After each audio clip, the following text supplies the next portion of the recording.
पढ़ना चाहते हैं उसके पहले हमारे बाइबलों को अपने हाथ में लें। आपको विश्वास आपने कबूल करिए, जाहिर करिए आ ईश्वरનું વચન છે, હું એમાં વિશ્વાસ કરું। આ ઈશ્વરનું વચન છે, હું એમાં વિશ્વાસ કરું। આ ઈશ્વરનું વચન છે, હું એમાં વિશ્વાસ કરું। एक मिनट मैंने पूछ ही लिया। तो हिंदी भाषी कोई है हमारे बीच में? गुजराती समझ में नहीं आती छे પેલા પૂછા બેન? अच्छा ये भी है, ओके साहब, ओके। आइए हिंदी में क्रिसमस मनाएंगे।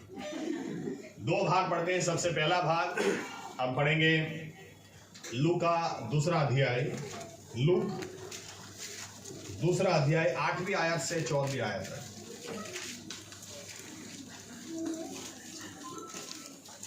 The Gospel of Luke chapter 2 verses 8 till 14.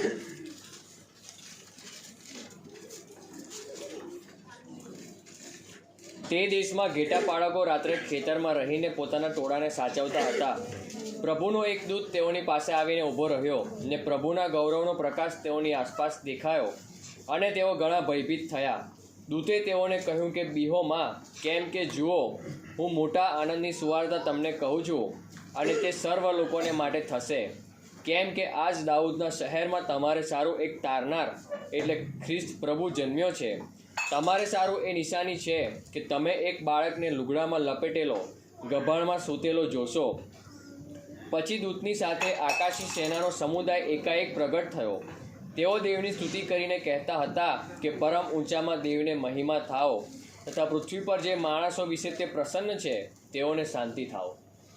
दूसरा भाग पढ़े यशाया 9, 6 और 7। यशाया 9वां अध्याय 6 और 7 आया।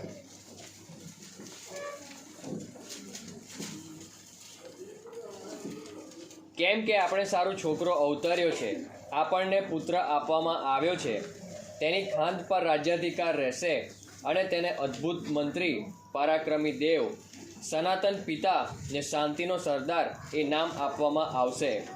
દાઉદના રાજ્યાસન ઉપર ને તેના રાજ્ય ઉપર તેને ઇન્સાફ તથા ન્યાયીપણાથી તે સમયથી તે સર્વકાળ સુધી સ્થાપવા તથા દ્રઢ કરવા સારું તેની સત્તાની વૃદ્ધિનો તથા શાંતિનો પાર રહેશે નહીં। सैन्यों देव यहोवानी उत्कंठाथी आ थसे। आइए हम प्रार्थना करें। हमारे जीवित परमेश्वर प्रभु यीशु मसीह, हम धन्यवाद देते हैं आज के दिन के लिए। हम धन्यवाद देते हैं प्रभु यीशु मसीह कि आप प्रभु यीशु मसीहा आज के दिन के लिए भी हमसे बात करना चाहते हैं, हमसे व्यवहार करना चाहते हैं।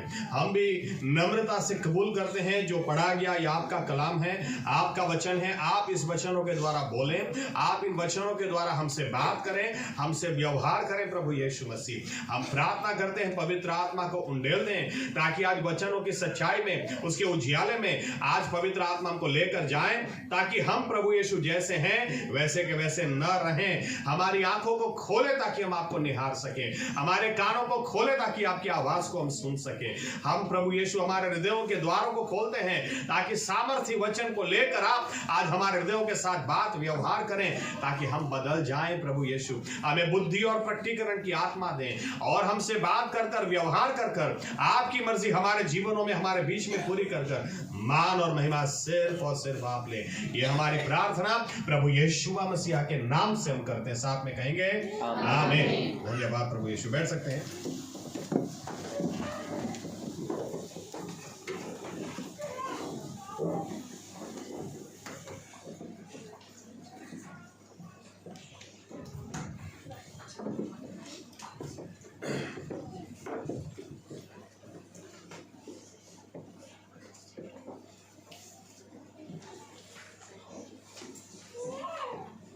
क्रिसमस,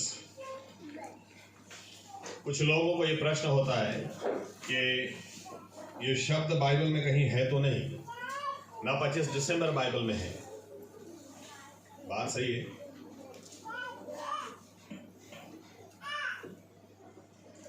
तो क्यों हम मनाते हैं? जब बाइबल में नहीं है, ये डेट नहीं है या ये शब्द नहीं है, जब भी मैं क्रिसमस बोलूंगा इसका सीधा मतलब आपको दिमाग में यह आना चाहिए जब हम क्रिसमस की बात करते हैं, हम उस प्रसंग की बात करते हैं, उस ओकेशन की बात करते हैं जब ईश्वर इंसान बनकर आए। आमीन आमीन। तो इसमें ना मनाने वाली बात ही नहीं है, क्योंकि हर रोज क्रिसमस है। हर रोज हमको ये याद करना ही है कि आसमान और पृथ्वी को बनाने वाला परमेश्वर वो हमारे लिए इस संसार में उतर आया। आमीन। मैं जो इतिहास पढ़ता हूं उसमें दूसरी सदी, तीसरी सदी के पहले, रोमन कैथोलिक चर्च के एस्टैब्लिश होने से पहले ऐसा लिखा गया है इतिहास में, कुछ जगह पर बिलीवर लोग इकट्ठा हुए और उन्होंने आपस में चर्चा की कि जब पास ओवर इसका प्रसंग होता है तो इसके ऊपर हम संदेश सुनते हैं। जब प्रथम जनित फल, फर्स्ट फ्रूट्स, ईस्टर, पुनरुत्थान, जब ये होता है तो उसके ऊपर हम वचन सुनते हैं। अलग अलग प्रसंग को लेकर अलग अलग समय पे अलग अलग वचन हमारे पास आता है। तो ईश्वर का इंसान बनना, अगर हम बाइबल में अच्छी तरह से, जो भी अच्छा बाइबल जानता है उसको एक बात पता है, ये बहुत इंपॉर्टेंट प्रसंग था। तो कुछ बिलीवर्स ने तय किया कि क्यों ना एक दिन ऐसा तय किया जाए कि हम साथ में मिलकर उसके ऊपर प्रचार करें और उस प्रसंग को हम मनाएं। वहां से ये प्रथा शुरू हुई। आमीन। तो हम क्रिसमस का संदेश कभी भी दे सकते हैं, क्योंकि पूरा साल हमारे लिए क्रिसमस है। पूरा साल हमको याद रखना है, आसमान और पृथ्वी को बनाने वाला परमेश्वर वो हमारे लिए इंसान बन के आया। उसको इंसान बनकर आने के लिए कोई दूसरा कारण नहीं था, सिर्फ एक कारण, आप और मैं। आमीन। दूसरा कोई भी कारण नहीं। इसलिए आज बाइबल में डेट नहीं दी गई है, लेकिन सही में हम जो यहां पर इकट्ठा हुए हैं, हम एक बात तो जानते हैं, हम 25 दिसंबर जाने न जाने, हम एक बात जानते हैं, हमारे उद्धार का दिन कौन सा है, वो हमारे क्रिसमस आई है। और वो क्रिसमस आई है इसलिए हम इस क्रिसमस को मनाते हैं। आमीन। इसीलिए हम इस बात को मनाते हैं कि प्रभु यीशु सब कुछ छोड़कर हमारे लिए आए। आमीन। इसका इंपॉर्टेंस हम देखना चाहते हैं। एक उदाहरण से अगर मैं शुरुआत करूं कि अगर कोई ऐसा, क्योंकि कई बार क्या होता है, बड़े बड़े कुछ ऐसे प्रसंग हो जाते हैं, कुछ घटनाएं ऐसी घट जाती हैं, लेकिन कई न्यूज़पेपर में आते नहीं है, कुछ में आते हैं, कुछ में नहीं आते हैं।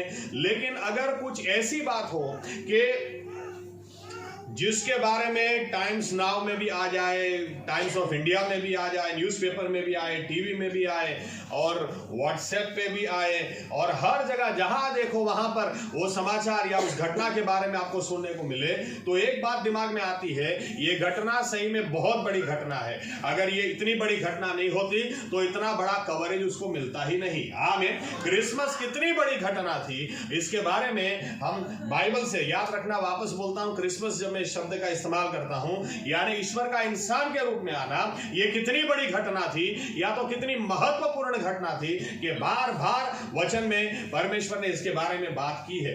मैं कुछ बातें अगर सब बताने जाऊं तो आपका खाने का भी टाइम निकल जाएगा, नाचने का भी टाइम निकल जाएगा, इसलिए कुछ बातें आपके सामने मैं लाकर रखता हूं। सबसे पहली बात, सबसे पहले आप देखें, सबसे पहली बार बाइबल में क्रिसमस के बारे में किसने बात की? सबसे पहली बार आयत आप नोट डाउन कीजिए, मैं निकलवाऊंगा नहीं, शायद एक दो।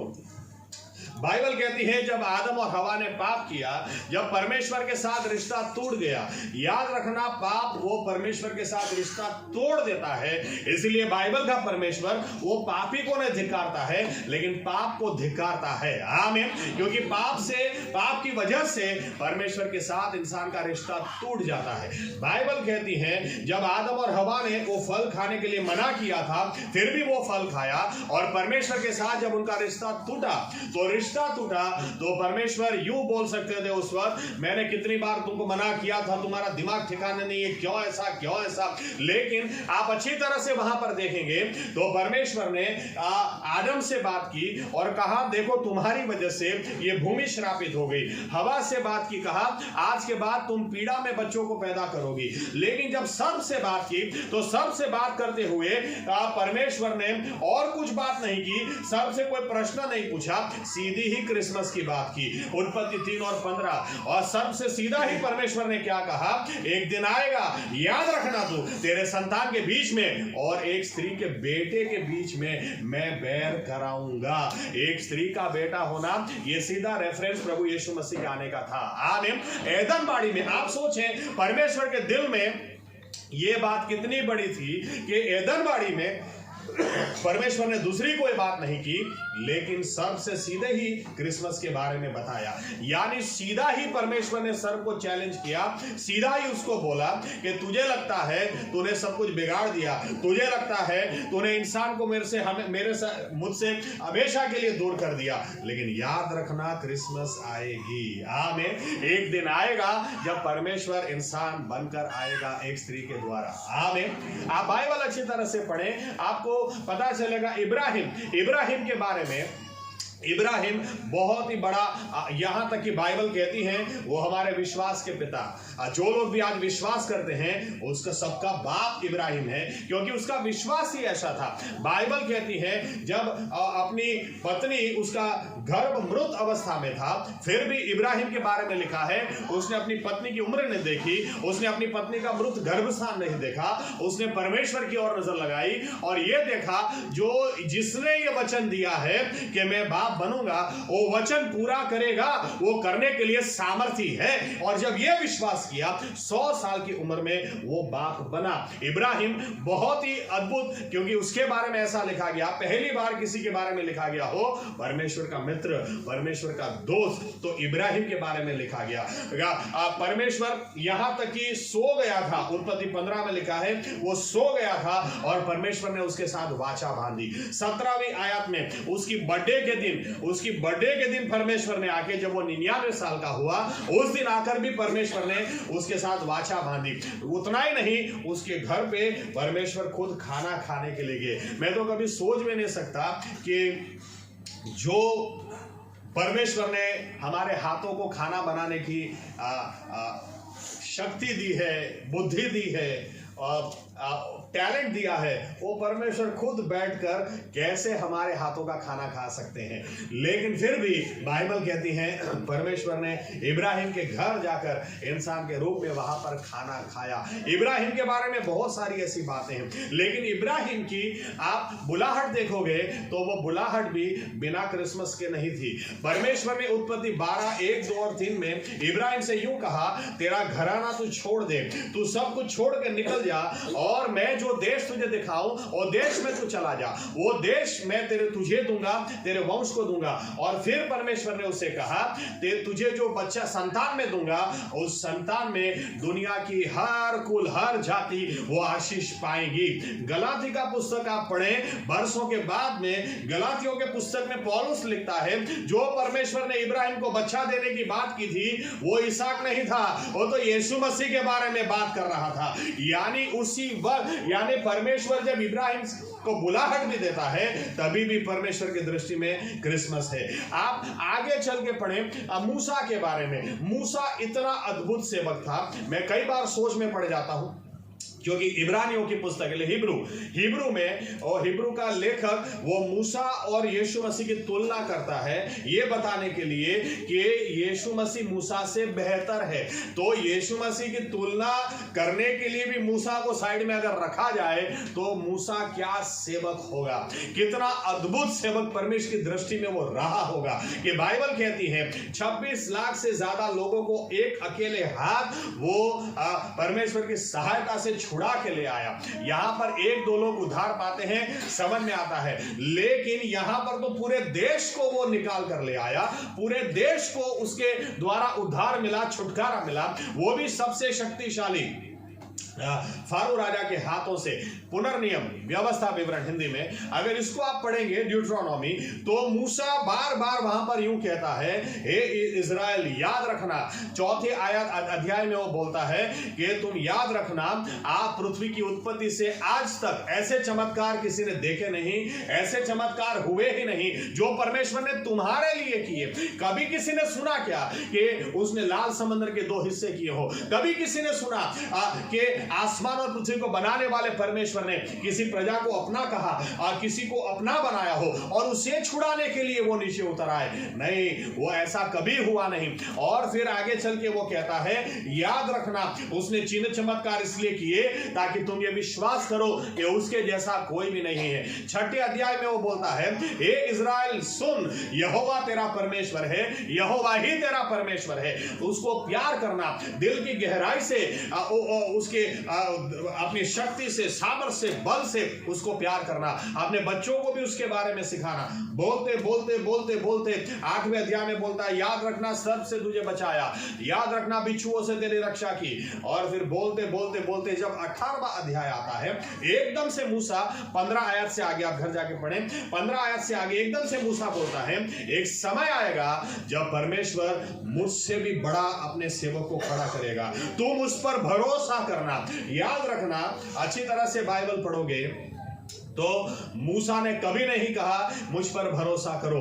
मूसा बार बार, अरे यहोवा पर भरोसा करो, जो तुम्हें यहां पर लाया उस पर भरोसा करो, वो प्रार्थना सुनेगा, खाना देगा, उस पर भरोसा करो। मूसा ने कभी नहीं कहा मुझ पर भरोसा करो। लेकिन ये कौन से व्यक्ति की बात कर रहा था जहां पर मूसा ये बोलता है मुझसे भी बड़ा परमेश्वर एक अपना सेवक खड़ा करेगा, उस पर तुम भरोसा करना, उसकी एक बात भी इधर उधर नहीं जाएगी, उसकी एक बात भी अधूरी नहीं छूट जाएगी। इब्रानियों का पुस्तक आप पढ़ेंगे, वहां पर लेखक बताता है वो बात मूसा ने किसी और के लिए नहीं, प्रभु यीशु मसीह के लिए की थी। ये यानी मूसा भी अपनी सेवकाई में सब याद दिलाते हुए, जब पुनर्नियम यानी कि सब कुछ जब फिर से याद करा रहा है, फिर से याद दिलाता है, ये बात जो उसने पहले कही ही नहीं, वो भी ऊपर जाने से पहले क्रिसमस के बारे में हिंट दे के जाता है, इसके बारे में बात करके जाता है, क्योंकि क्रिसमस परमेश्वर के लिए बहुत बहुत इंपॉर्टेंट थी। आमीन। आप जकरिया का पुस्तक पढ़ें, जकरिया का पुस्तक अच्छी तरह से पढ़ेंगे। जकरिया का पुस्तक ऐसे समय में लिखा गया जहां पर लोग गुलामी में थे, और गुलामी में थे, गुलामी में जाना, अगर चर्च के लोग गुलामी में जाते हैं, चर्च के लोग प्रश्न में होते हैं, तो कहीं ना कहीं, अब एजकियल का पुस्तक पढ़ेंगे तो पास्टरों का दोष होता है, क्योंकि तब दोष होता है, जैसे ताली दो हाथ से बजती है, अगर पास्टर ने कहा कि खड्डा है गिरोगे तो लगेगा, खड्डा है उधर मत जाओ, और फिर भी गए तो आपका दोष है। लेकिन पास्टर को ये तो बोलना जरूरी है कि खड्डा है। आमीन। अगर यही नहीं बोला तो पास्टरों का दोष है। तो अस्कियल आप अच्छी तरह से पढ़ेंगे ना, तो अस्कियल में परमेश्वर यूं बोलते हैं कि आज मेरे लोगों की हालात इतने खराब हैं, आज मेरे लोग गुलामी में हैं, आज मेरे लोग पीड़ा में हैं, क्योंकि कुत्ता भी अच्छा है। आप अच्छी तरह से पढ़ेंगे आपको आश्चर्य होगा, परमेश्वर बोलता है कुत्ता भी दुश्मन आता तो भौंकता है, लेकिन मेरे चरवाहे जो इजराइल पर मैंने खड़े किए हैं, इनको पता है कि दुश्मन आएगा, लेकिन ये भौंकते ही नहीं है, ये बोलते नहीं, ये खा पी के मस्त रहते हैं। फिर ये बोलते बोलते बोलते बोलते जब 34वां अध्याय आता है, तो एकदम से 23वें अध्याय में 23वीं आयत में परमेश्वर यूं बोलते हैं, अस्कियल लोगों को बता, एक चरवाहा आने वाले दिनों में मैं खुद खड़ा करूंगा, और वो चरवाहा मेरी भेड़ों को खाना खिलाएगा, वो चरवाहा मेरी भेड़ों को संभालेगा। आप 23वीं आयत घर जाके आगे से पढ़ें, आपको पता चलेगा ये तो कुछ नहीं, यीशु मसीह के बारे में है, क्योंकि जब यीशु मसीह आए उन्होंने कहा उत्तम चरवाहा मैं हूं, मेरे अलावा दूसरा कोई नहीं। आमीन। आमीन। तो अस्कियल भी आप पढ़ेंगे तो वहां भी आपको क्रिसमस का रेफरेंस मिल जाएगा।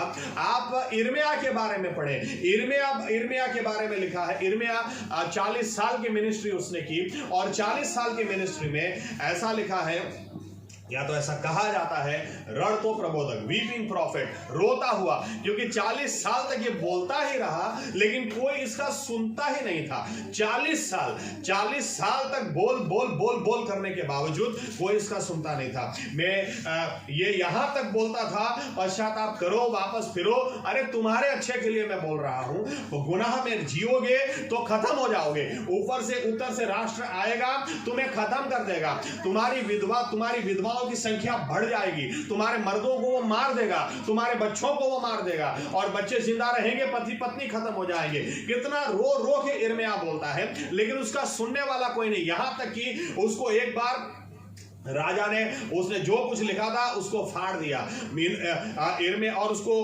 खड्डे में डाल दिया। इर्मिया ने वहां पर से बारक को वापस बोला, बारक के मैं बोलता हूं तू लिख, और इर्मिया ने 9वें अध्याय में तो यह भी कह दिया था कि परमेश्वर मैं तो बोलना ही नहीं चाहता हूं, क्योंकि मेरा कोई सुनता ही नहीं है, लेकिन करूं तो क्या करूं, मैं अगर मुंह बंद रखूं तो तेरा वचन मेरी हड्डियों में जलता है, मैं बोले बिना रह ही नहीं पाता हूं।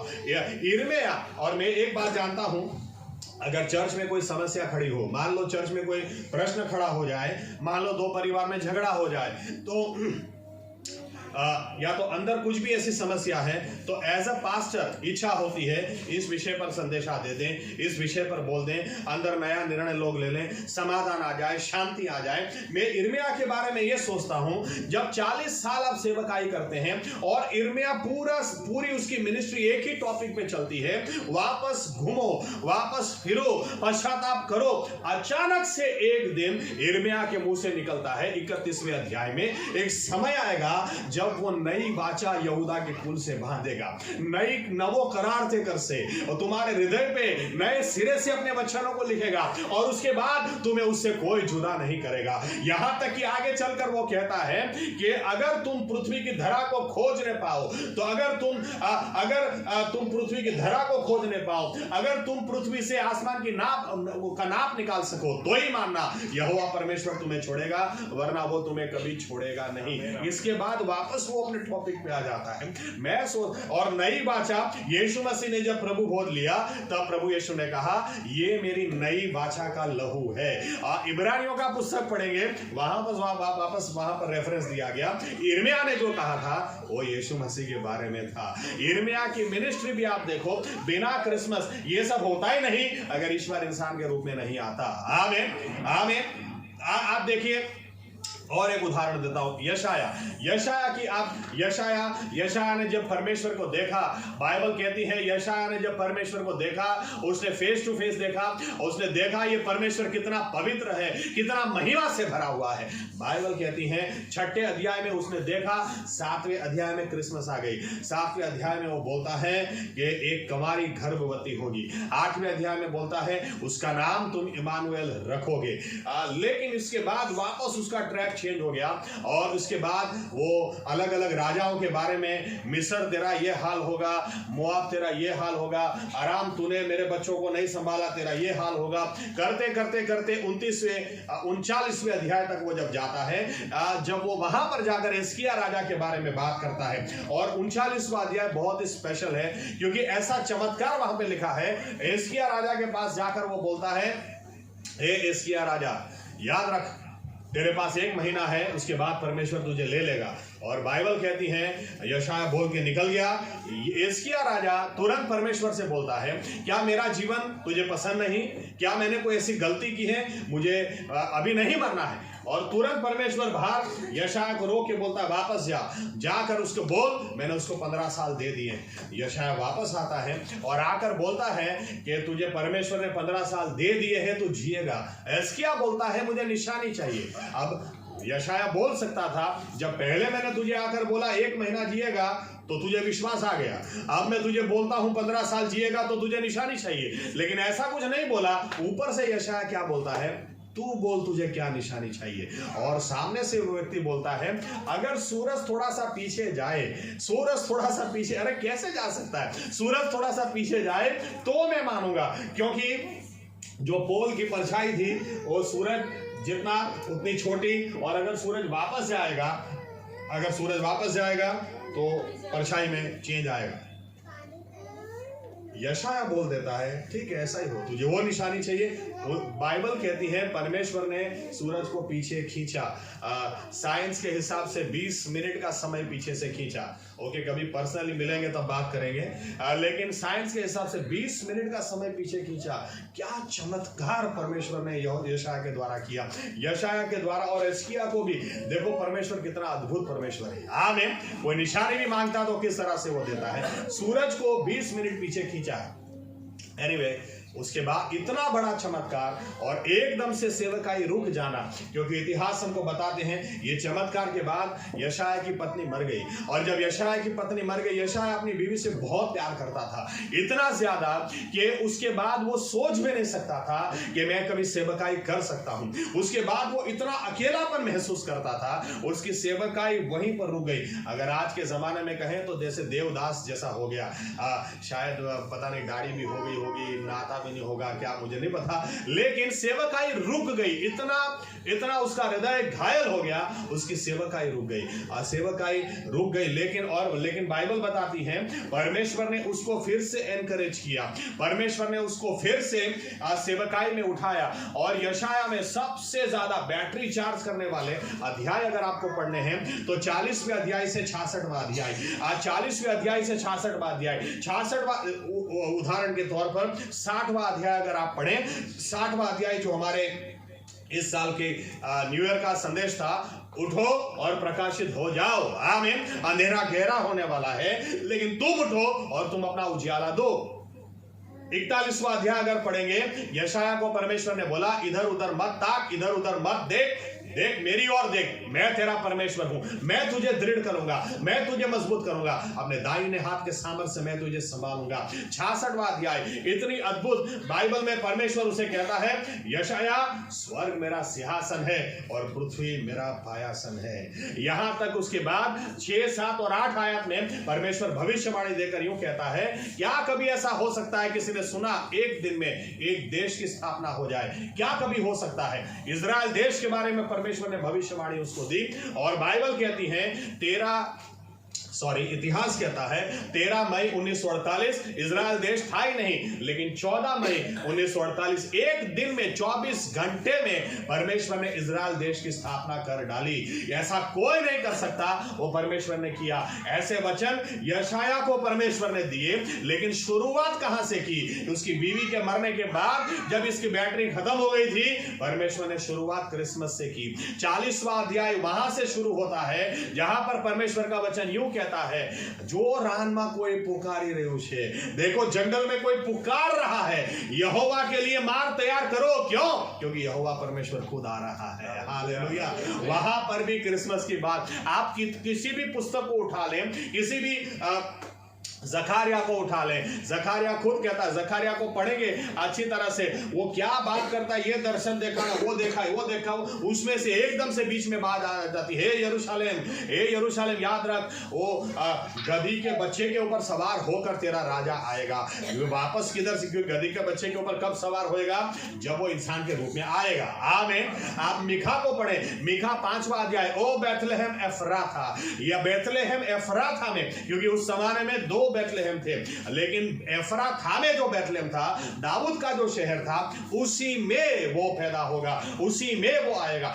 आप किसी भी सेवक को पकड़ लें, मैं ओके तो थोड़ा आगे बढ़ते हैं, उसके बाद में एक इंपॉर्टेंट बात देकर खत्म करूंगा। आप कोई भी पुस्तक उठा लें, क्रिसमस के बारे में रेफरेंस मिलेगा और मिलेगा। यहां तक कि बाइबल यूं कहती है कि आज बड़े बड़े सेवक ने अपना मुंह बंद नहीं रखा क्रिसमस के बारे में, परमेश्वर ने खुद अपना मुंह बंद नहीं रखा क्रिसमस के बारे में। लेकिन बाइबल ये भी हमको कहती है कि आसमान ने भी अपना मुंह बंद नहीं रखा। बाइबल कहती है जब यीशु मसीह इधर पैदा हुए तो बाइबल कहती है उस पार वहां पर 3 मागी, जैसे इतिहास में हम पढ़ते हैं, एक मागी ईरान से था, एक अफगानिस्तान से था और एक इंडिया से था। और देखो इंडिया पहले से परमेश्वर की योजना में है। आमीन। इंडिया से मागी वहां पर गया था। मैं कई बार ये सोचता हूं ये 3 अलग अलग देश में ये लोग इकट्ठा कहां हुए होंगे, लेकिन मैं एक बात जानता हूं, जिन लोगों का भी ध्येय एक होता है उसको परमेश्वर कहीं ना कहीं इकट्ठा कर ही देता है। आमीन। तो एक ईरान से निकला, एक अफगानिस्तान से निकला, एक इंडिया से निकला, और ये लोग जब वहां पर गए, आसमान ने आवाज दी, तारे ने उनको आवाज दी। इसीलिए मत्ती 2 में ये यरूशलेम जाकर क्या पूछते हैं, यहूदियों का राजा किधर पैदा हुआ है, क्योंकि हमने उसका तारा देखा है। आसमान भी चुप नहीं रहा कि देखो क्रिसमस आ चुकी है, परमेश्वर खुद इंसान के रूप में आ चुका है। आमीन। यहां तक कि जो रेफरेंस हमने पढ़ा लूक 2 अध्याय में, यहां पर ऐसा लिखा है, एक समय आया जब दूत भी चुप नहीं रहे, दूतों ने भी आकर इनसे कहा, आज तुम्हारे लिए दाऊद के शहर में उद्धारकर्ता पैदा हुआ है। मैं थोड़ा पीछे जाकर आपसे थोड़ी मेरी कल्पनाएं आपके साथ शेयर करता हूं। बाइबल यूं कहती, बाइबल हम जानते हैं 400 साल पुराने नियम और नए नियम के बीच में 400 साल का गैप है, या तो 400 साल का साइलेंट पीरियड है। 400 साल तक एक सेवक की मैं गवाही सुन रहा था। आज बहुत बड़े बड़े काम उनके सेवकाई के द्वारा होते हैं। तो उस गवाही में एक बात उन्होंने कही, और ऐसी बात उनसे नहीं बहुत लोगों से मैंने सुन ली है, लेकिन उनकी बात करता हूं। एक मीटिंग में अचानक उनकी आंखें परमेश्वर ने खोली और उन्होंने देखा पीछे लाइन में चारों बाजू दूत खड़े। कोई दूत हार्ट लेके हाथ में खड़ा है, कोई दूत हाथ लेके खड़ा है, कोई दूत लीवर लेके हाथ में खड़ा है, कोई दूत फेफड़ों को लेके हाथ में खड़ा है, कोई आंखें लेके हाथ में खड़ा है। तो ये सेवक देखने लगे और पूछा कि प्रभु ये क्या है, ये सब क्या क्या लेके खड़े हैं? तो परमेश्वर ने उनसे कहा, अरे भाई, जिसको हार्ट की बीमारी है उसको हार्ट नया ट्रांसप्लांट करने के लिए ये खड़े हैं। जिनकी आंखें कमजोर है उनको नई रोशनी देने के लिए ये लोग खड़े हैं। जिनका लीवर फेल है उनको नया लीवर देने के लिए ये लोग खड़े हैं। लेकिन अफसोस कि कोई प्रार्थना कर ही नहीं रहा है। मैंने दूतों को इसलिए बनाया है ताकि तुम काम पे लगाओ इनको। दानियल ने प्रार्थना की और दूत काम पे लग गए, लेकिन अफसोस के विश्वासी लोग प्रार्थना कर ही नहीं रहे, इसलिए दूत आराम से खड़े हैं। नवरा दूत उबाज। मैं ये सोचता हूं 400 साल जब साइलेंट पीरियड था, पता नहीं दूत ऐसे ही घूम रहे होंगे। चलो एक आयत पढ़ते हैं, उसके बाद मैं बोलता हूं। ये आखिरी आयत होगी हमारी, पहला पत्रस 1 और 12। पहला पत्रस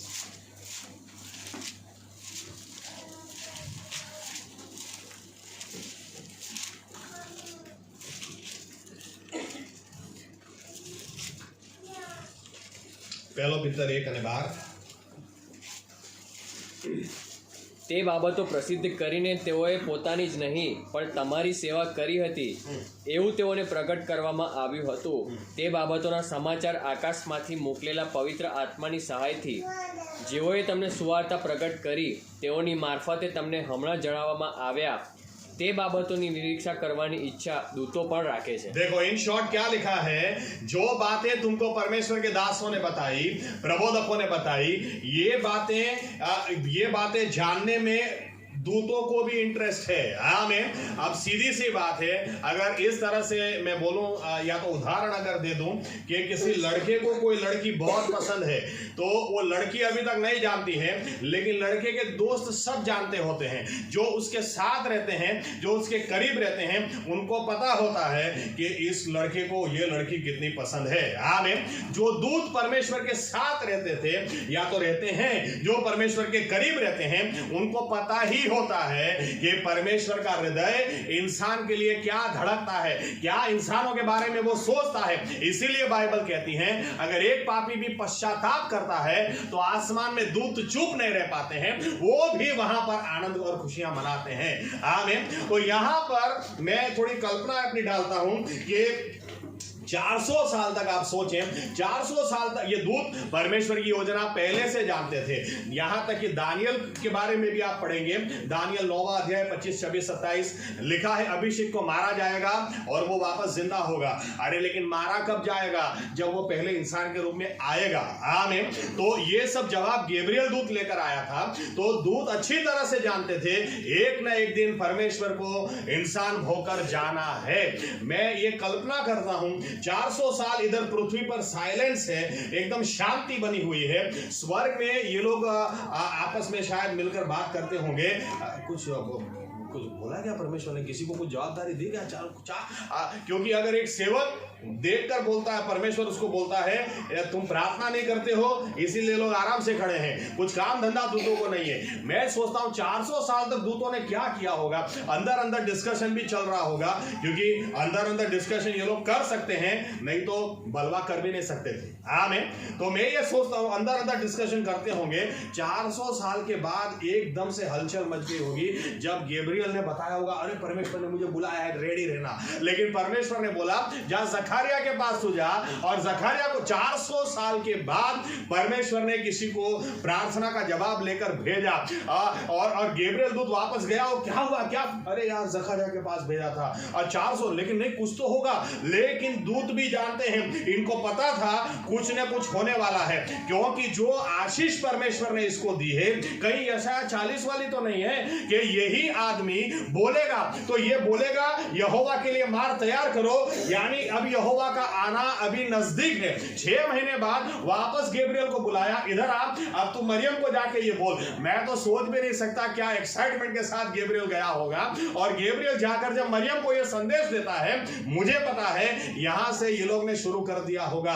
1 दिन 2 दिन 2 महीने हो गए, अभी 7 महीने बाकी है, 5 महीने हो गए, 4 महीने बाकी है। बाइबल कहती है यहां पर जैसे ही यीशु मसीह पैदा हुए वहां पर उनको बोलना नहीं पड़ा। ये लोग इतना आनंद, अगर आप अच्छी तरह से पढ़ेंगे ना तो कई बार रास्ते के ऊपर डीजे में लोग कैसे डांस करते हैं, इनको कंट्रोल करना पड़ता है। कुछ लोग कंट्रोल करने के लिए होते हैं, कंट्रोल करना पड़ता है। मैं अगर आप अच्छी तरह से पढ़ेंगे लूक 2 अध्याय में, आप ध्यान से देखेंगे तो लगेगा कि ये लोग पृथ्वी के ऊपर खुशियां मना रहे थे, या फिर स्वर्ग में इनको होश ही नहीं रहा, खुशियां मनाते मनाते नीचे उतर आए। क्योंकि ऐसा लिखा है ये लोग इस तरह से खुशी मना रहे थे, एकदम से एक दूत की नजर गई, अरे इंसान यहां पर है, तो वो उतर आया और आकर बोलता है देखो तुम्हारे लिए खुशी की बात मैं लेकर आया हूं, और ये खुशी की बात पूरी दुनिया के सभी लोगों के लिए होगी। आज दाऊद के शहर में तुम्हारे लिए उद्धारकर्ता पैदा हुआ है। और इतना बोलकर ये वापस ऊपर चला गया और वापस ये लोग खुशियां मनाने लगे। देखिए गुड फ्राइडे के दिन ऐसा लिखा हुआ है कि प्रभु यीशु जब गेत्सेमनी बाड़ी के अंदर प्रार्थना कर रहे थे तो एक दूत ने आकर उनको हिम्मत दी। पुनरुत्थान के समय लिखा गया है कि पुनरुत्थान के समय 2 दूत वहां पर आकर बैठे, लेकिन क्रिसमस के दिन लिखा गया है पूरे झुंडों का झुंड दूतों का नीचे उतर आया, क्योंकि ये लोग जानते थे गुड फ्राइडे बहुत इंपॉर्टेंट है, ईस्टर बहुत इंपॉर्टेंट है, लेकिन क्रिसमस ही नहीं आएगी तो गुड फ्राइडे ईस्टर भी नहीं आएगा। ये लोग जानते थे, इसीलिए इतने खुश थे क्योंकि परमेश्वर की खुशी इनकी खुशी थी। ये परमेश्वर की हजूरी में रहते थे, इनको पता था। इब्राहिम ने भी यही बात की, मूसा ने भी यही बात की, आदम और हवा ने गुनाह किया तभी भी परमेश्वर ने यही बात की, यशाया ने भी यही बात की। और अब पूरा बाइबल उठा लें आपको एक ही बात पता चलेगी। आप यशाया 35 आप पढ़ लें, देख तेरा परमेश्वर आएगा, और जब वो आएगा याद रखना अंधे देखेंगे, याद रखना गूंगे बोलेंगे, याद रखना लंगड़े दौड़ेंगे, तेरा परमेश्वर आएगा तब ये सब होगा। बार बार हर रेफरेंस इसी बात के ऊपर था कि क्रिसमस बहुत जल्दी आएगी। बाइबल कहती है यह समय आया तो तारे आसमान भी चुप नहीं रहा, समय आया तो दूत भी चुप नहीं रहे। क्रिसमस आई, ईश्वर इंसान बनकर आया, लेकिन यशाया 9 में इसका कारण दिया हुआ है। या तो मैं यूं कह दूं, इस तरह से कह दूं कि अगर एक लड़की है, एक लड़की अगर उसको बोलेगी ये लड़का तुझे सही में बहुत चाहता है, हाँ बोल देना। दूसरी लड़की अगर उसको बोलेगी ये लड़की तुझे बहुत चाहती है, हाँ बोल देना। एक लड़का आकर उसको बोलेगा ये सही में बहुत अच्छा लड़का है, इसको हाँ बोल देना। इधर से उधर से, इधर से उधर से, अगर सभी लोग उसको बात कर देंगे, शुरू में लड़की मना करेगी, नहीं भाई मेरे को कोई इंटरेस्ट नहीं है, धीरे धीरे हो सकता है, चलो एक बार सोचेंगे, सब इतने सारे लोग बोल रहे हैं तो हो सकता है, धीरे धीरे धीरे बंद उदाहरण नहीं भी बैठेगा। लेकिन आप ये सोचिए, इब्राहिम बोलता है परमेश्वर तुमको बहुत चाहता है, मूसा बोलता है तुमको बहुत चाहता है, यशाया बोलता तुमको बहुत चाहता है, जखारिया बोलता वो तुमको बहुत चाहता है, एजकियल बोलता तुमको बहुत चाहता है। क्रिसमस क्या याद दिलाती है? क्रिसमस याद दिलाती है इन्होंने जिस परमेश्वर के बारे में बात की वो खुद सामने आकर खड़ा हो गया। हालेलुया, वो खुद इंसान के रूप में आ गया, वो खुद सामने आ गया। दूतों को ये नहीं कहा, दूतों ने ये नहीं कहा कि देखो तुम्हारे लिए उसने उद्धारकर्ता को भेजा है। अरे आज उद्धारकर्ता खुद तुम्हारे लिए पैदा हुआ है। हालेलुया। बाइबल कहती है ये किस तरह से होगा, क्रिसमस आई कैसे आई? बाइबल कहती है कारण भी दिया हुआ है। ये परमेश्वर यशाया 9वां अध्याय 6ठी आयत, हमारे लिए एक बेटा दिया गया, हमारे लिए एक पुत्र दिया गया। ये पुत्र पराक्रमी परमेश्वर, अद्भुत मंत्री, सनातन पिता और शांति का राजकुमार कहलाया जाएगा। आमीन। लेकिन ईश्वर इंसान के रूप में कैसे आ सकता है? जब टेलर खुद शर्ट नहीं बन सकता, जब कारपेंटर खुद फर्नीचर नहीं बन सकता, जब बिल्डिंग को बनाने वाला खुद बिल्डिंग नहीं बन सकता, मोबाइल को बनाने वाला खुद मोबाइल नहीं बन सकता, घड़ी को बनाने वाला खुद घड़ी नहीं बन सकता, तो ईश्वर जिसने सारी सृष्टि को बनाया, हमें और आपको बनाया, वो इंसान कैसे बन सकता है। लेकिन यशायाह 9:7 में लिखा है, कारण दिया है, एनी उत्कंठा थी से, हिंदी में अच्छा शब्द इस्तेमाल किया। किस तरह से ये होगा? उसके पागलपन की वजह से होगा। ओके, हिब्रू में जो शब्द है उसका मतलब गांडपण था। किस तरह से ईश्वर इंसान बन ही कैसे सकता है? वो इसलिए बन सकता है क्योंकि आपको और मेरे पीछे पागल है। आमीन। पागल आदमी कुछ भी कर सकता है, लेकिन आदमी की तो सीमाएं होती हैं। बाइबल कहती है प्रभु यीशु ने तो सारी हदों को पार कर दिया। क्रिसमस आई ये कहने के लिए आई, वो हमसे बेहद प्यार करता है। हालेलुया। वो बेहद प्यार करता है, इतना प्यार करता है कि किसी भी, आप बाइबल का कोई भी पन्ना उठाओ, कोई भी सेवक को उठाओ, वो बिना क्रिसमस की बात किए चुप नहीं रहेगा। दूध भी चुप नहीं रहे। और परमेश्वर ने खुद आकर हमको इस दिन दिखाया कि देखो मैं तुमसे प्यार करता हूं, इतना ज्यादा। वो जानते थे हम उन तक नहीं जा सकते, तो वो हम तक उतर आए। हालेलुया। क्रिसमस हमको याद दिलाती है। कोई तो कहे कि कोई हमसे प्यार करता है या नहीं करता, अरे प्रभु यीशु हमसे करते हैं, इतना प्यार करते हैं, इतना बेहद प्यार करते हैं कि इसकी कोई सीमा है ही नहीं। आमीन आमीन। ईश्वर खुद इंसान के रूप में आए। टेलर कभी शर्ट नहीं बन सकता, स्पीकर बनाने वाला कभी स्पीकर नहीं बन सकता, बोतल बनाने वाला बोतल नहीं बन सकता। लेकिन क्रिसमस हमको याद दिलाती है, हमको बनाने वाला परमेश्वर खुद इंसान बन के आया। Hallelujah hallelujah. कितना प्यार वो हमसे करता है कि नामुमकिन को भी मुमकिन किया। बाइबल में एक अच्छा वाक्य यीशु मसीह ने कहा, जो हृदय में होता है ना वही मुंह पे आता है, हृदय में होता है ना वही मुंह पे आता है। आप देखेंगे, मैंने उदाहरण दिया, वही उदाहरण ले लेता हूं। अगर एक लड़की को एक लड़का आकर ये बोलता है, दूसरी लड़की आकर ये बोलती है, तीसरी लड़की आकर, चौथा लड़का आकर, ये लड़का अच्छा है, ये लड़का अच्छा है, ये लड़का अच्छा है। मैं आपको इस तरह से बोलता हूं, बाइबल को 1600 साल में लिखा गया। आप देखें इस पीढ़ी में भी ये सेवक बोलता है, यीशु मसीह तुमसे, परमेश्वर तुमसे बहुत प्यार करता है।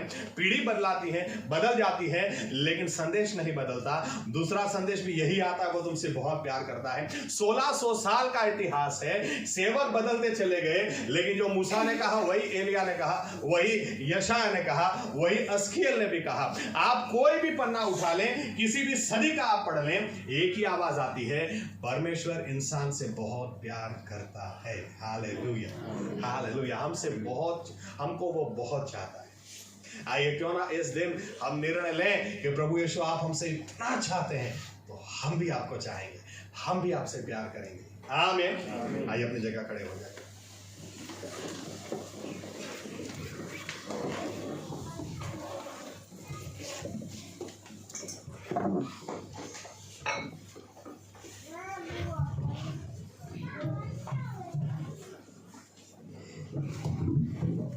जो वचन हमने सुना है इसके ऊपर सोचें।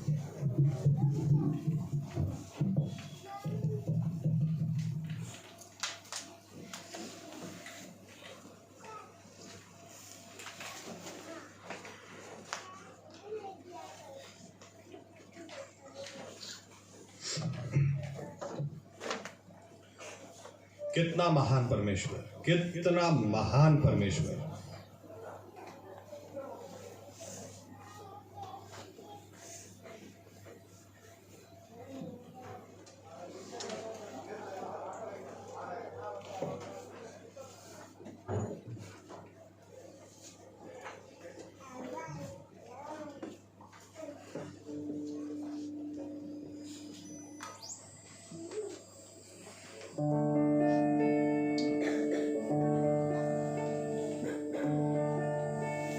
क्रिसमस हमको याद दिलाती है, सारी हदों को प्रभु यीशु ने पार किया है।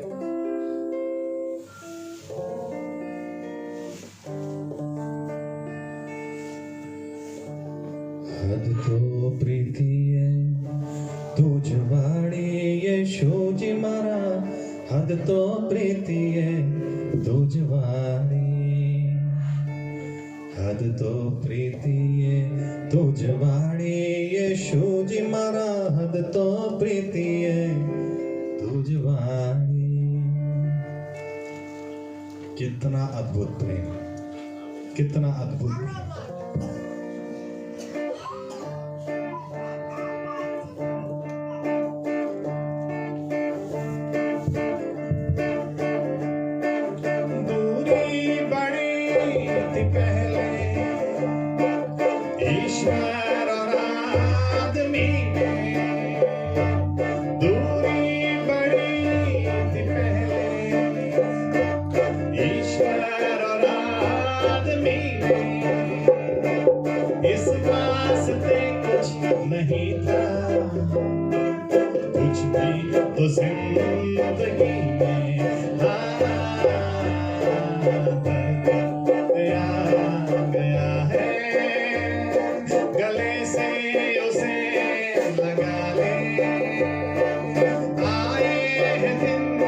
खुशी के आंसू बहाने वाले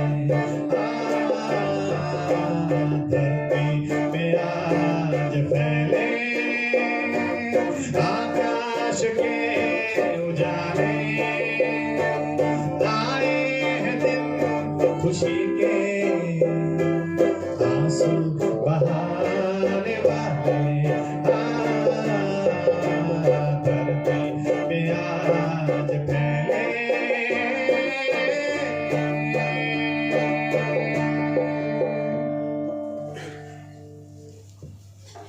हाँ प्रभु यीशु मसीह,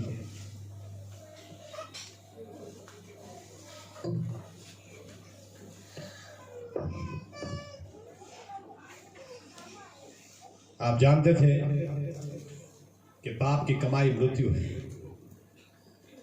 और इसीलिए आप आए। उसके पहले आपका नाम भी आसमान से दिया गया।